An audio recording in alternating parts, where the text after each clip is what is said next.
we last saw you fight in the UFC, so I guess just how's life been since then? Because we saw you, at the Olympics with the torch, you came out of the arena and everything. Just how's life been since your last fight? My life was exactly the same like every year, just without a fight. Go to the gym, training, family, simplicity like. You were obviously supposed to fight in October before this fight got bumped to December. Did you prefer that date in Abu Dhabi, or do you like the fact that you're fighting in Las Vegas at the end of the year? There are less taxes in Abu Dhabi, so yeah, unfortunately. And less jet lag also, but yeah, anyway, that's cool. Vegas, I like it, and that's okay.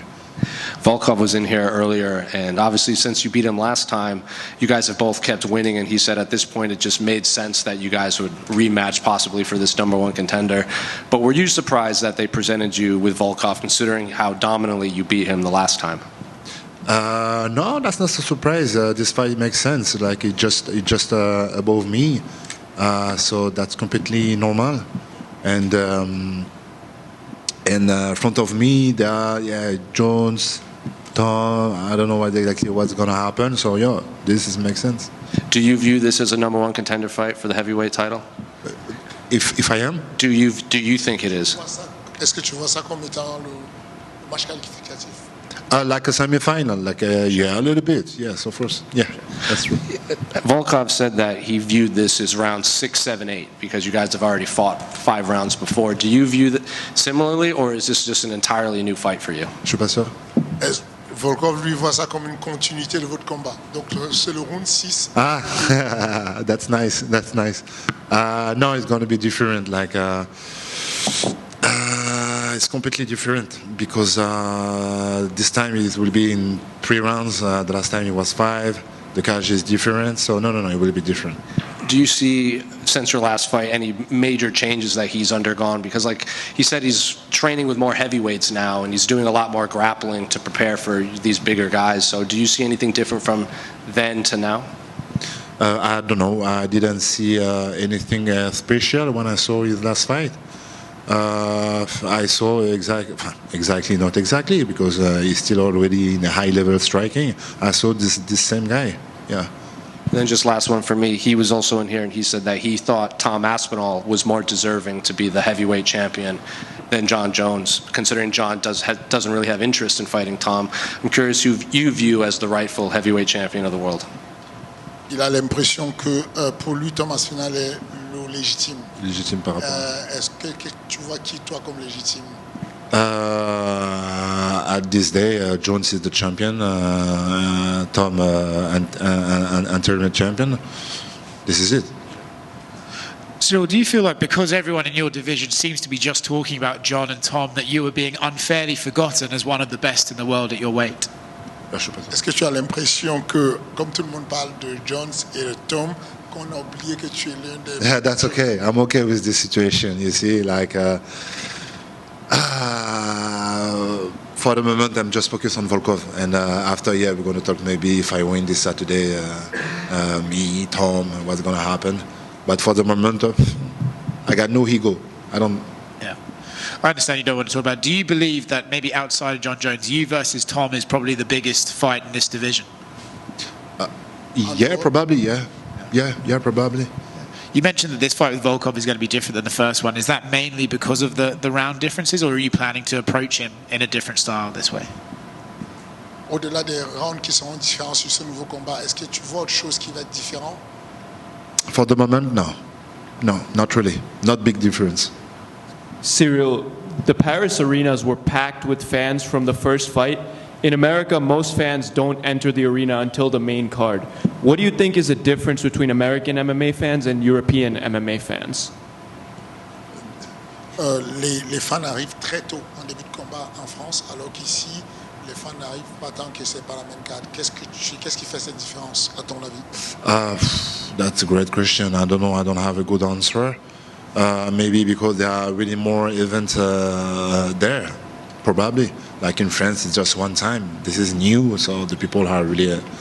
Gotcha. And one more from me. French MMA has been on the rise the last couple years. You've been the face of it. Could you tell me the name of a couple of prospects from MMA Factory that you think will do well in the UFC very soon? Quoi? Tu as été la face du MMA français pendant longtemps. Est-ce que tu peux lui citer quelques noms des... Non, je voulais que tu cites justement. Oh, moi Yeah, Abou Younusov, yeah, Abu Yunusov. Paulin Béguet, Yeah, Paulin Begay, my sparring partner also. William Gomis, William Gomez, but you know him already because he's already in the UFC. Daria, Who? Daria. Daria, the Russian girl. We have a lot of good fighters. Some people are really close. Some people just started this career. But in MMA Factory, you have a lot of stars. Ciryl, to your left, right here. Obviously, last time you were here at the T-Mobile Arena, you were headlining against no other than John Jones. So I just want to ask, how has this fight week compared to that fight week against John Jones so far? La différence de... Comment tu compares ce combat avec le combat que tu as, le combat de John Jones? Les deux, quelle est la comparaison, la différence que tu fais? That's completely different. Yeah, completely different. That's not for the title shot. It will be in 3 rounds. No, it's completely different. It's completely different. Like, yeah, the crowd, it will be probably different. But. Et toi, comment tu vis la différence, toi, sur la préparation, la fight week? So you had the question during my camp, like my mindset. Oh, just how different is this week compared? Everything is different. Like, just it will be in the T-Mobile Arena. That is the same thing, but everything is different. Awesome. And when part of your layoff, you were actually shooting for the new Netflix show that just came out, The Cage. So I want to ask, how was that process like, and is this something you want to do more going forward?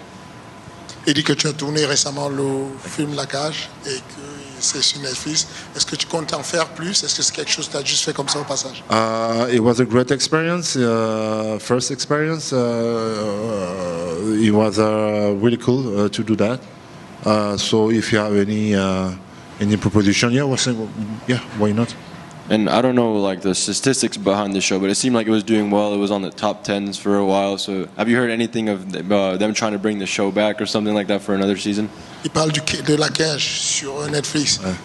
Ils sont numéro 1 en France pendant longtemps. En tout cas, sur le top 10, ils sont restés longtemps. Est-ce que tu penses qu'il y aura une saison 2? Probably, yeah. Because of the success at this time, I think it's going to be a second season, yeah. And Taylor or Ibrahim? Taylor, of course. Ciryl, right here. Right here. Yeah. Ciryl, can you describe the experience of getting to carry the Olympic torch in Paris earlier this year? This means a lot for me, like because I'm from my hype from MMA, and MMA is not how you say that un sport olympique. It's not an Olympic sport, like so. But I touch this a little bit with some guys in the judo, in some sport like that, and to be there and to have a consideration for the Olympic Games, even if I'm from MMA, was an incredible sensation. You now have several countrymen. Your teammate Nasruddin, Manon Fior, also doing well. What is it like to see just more talent finally finding big success in big fights in MMA from France? Qu'est-ce que ça te fait d'avoir tous tes compatriotes qui commencent à trouver pas mal de succès au MMA? It was an evidence. It was an evidence for me. Like I said, when I was a little bit lonely, when I started my career in the UFC, every time I said, no worries, it's gonna come in. We have a lot of stars in France, because every time I expose that, which sport we are not good in my country. We are good in the soccer, rugby, handball, basketball, athleticism, every sport. And so it was just a time question. Matter of time. How you say that? Matter of time. Thank you. Ciryl right here. When you first joined the UFC, you were really active. I think you had 4 fights in 2019, 3 fights in 2021. Of course, the past couple of years, things have slowed down a little bit. Moving forward, is the plan to kind of get back to that activity, 2-3 fights every year? Is that what you want? I don't want to be in the rush, like 4 fights per year, because I want to do a great camp every time before a fight. like because I learned a little bit, but it was a beautiful proposition. But the fight against Jones, unfortunately, it was a little bit short. So I prefer to have time to prepare the fight. So if I got 2, maybe 3 per year, why not? As a top contender in this division, do you have a personal preference of what John Jones does next? Do you care whether he sticks around and fights Aspinall, or would you be just as fine to see him walk away from the sport and retire? If you want to talk about entertainment, why not with Alex Pereira? Yeah, it will be a great fight. Yeah. Est-ce que tu es concerné par le fait que John Jones reste ou qu'il prenne la retraite? Est-ce que ça change quelque chose pour toi?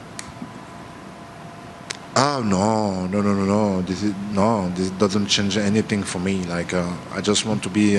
I don't have this question on my head. Like if I need or not to have my revenge against him. No, that's like that. Unfortunately, no. I'm focused on me to be the best of the division.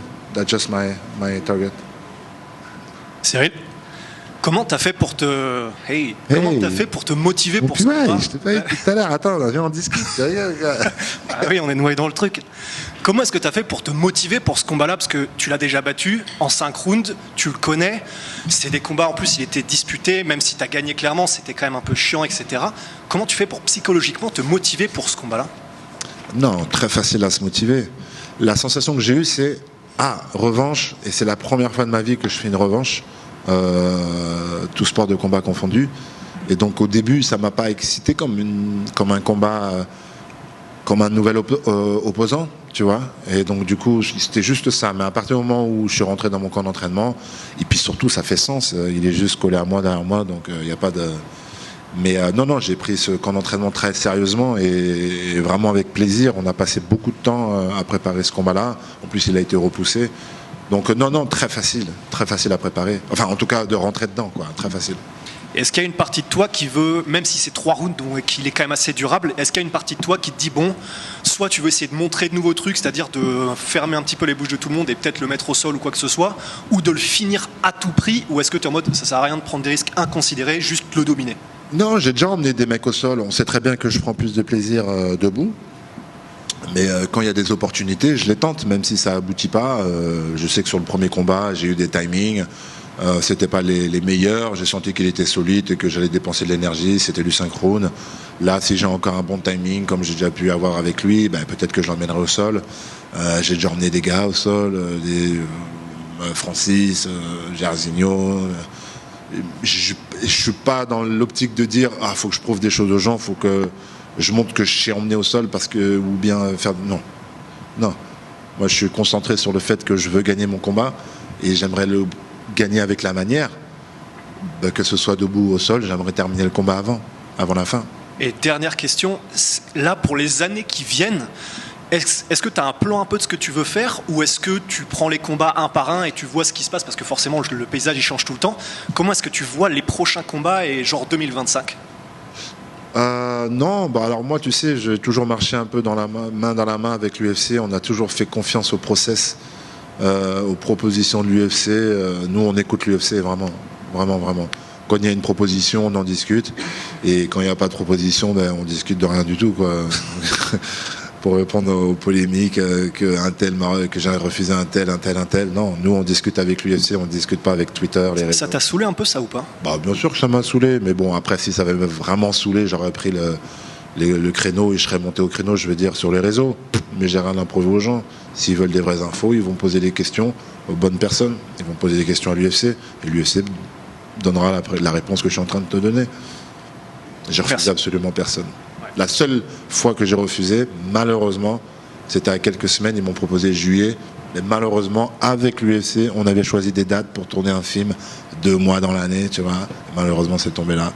En réalité, tu n'as même pas refusé. J'ai même pas refusé. Tu as donné la possibilité qu'ils parlent avec... Qui parle avec la production. C'est-à-dire qu'avec la production, ils en ont déduit que ça allait coûter beaucoup trop d'argent. Donc malheureusement, ça s'est pas fait. Mais c'est pas grave.